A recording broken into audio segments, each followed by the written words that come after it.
পোলাও রান্না। পোলাও কিন্তু আমাদের সবারই পছন্দ। আমি এখানে কিছু গোটা মশলা এবং কাজু বাদাম নিয়ে নিয়েছি। তারপরে ধুয়ে রাখা চাল এবং স্বাদ মতো লবণ নিয়ে নেব।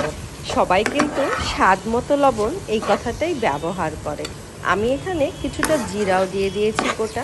আপনার যদি খেতে পছন্দ না হয় তাহলে আপনি এটা অ্যাভয়েড করতে পারেন।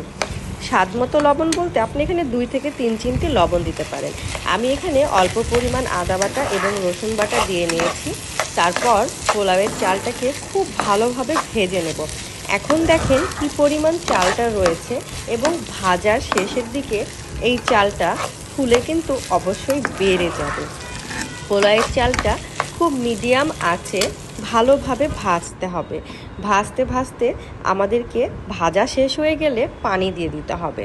পানির পরিমাণটা হবে আপনার যেই কাপের যেই পরিমাণ চাল ঠিক তার দ্বিগুণ পানি। তাহলে আপনার পোলাওটা অবশ্যই ঝরঝরা হবে। এই জিনিসটা অবশ্যই মাথায় রাখতে হবে।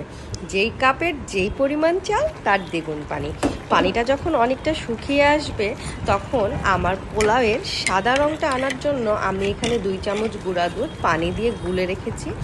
এই দুধটা দিয়ে দেব এবং পোলাওটা হালকা নেড়ে চেড়ে আমি এখানে ঢেকে দেব। তাহলে পোলাওয়ের একটা যে খুব সুন্দর সাদা রং, এই রংটাও আসবে, পোলাওটাও ঝরঝরা হবে। ঝরঝরা পোলাও খেতে তো আমরা সবাই অনেক পছন্দ করি, আর পোলাও তো মোটামুটি সবারই অনেক পছন্দের খাবার। যখন বাচ্চাদের জন্য রান্না করা হয় তখন কিন্তু এই জিরা দেওয়া হয় না, কারণ বাচ্চারা এই ছোট ছোট জিরাগুলো খেতে পছন্দ করে না। দেখেন তো এই পোলাওটা ঝরঝরা হয়েছে কিনা। পোলাও কিন্তু আমার অনেক পছন্দ, কিন্তু পোলাও বেশি খাওয়া যাবে না। যাই হোক, আজকের পোলাও রান্না কিন্তু মোটামুটি শেষ।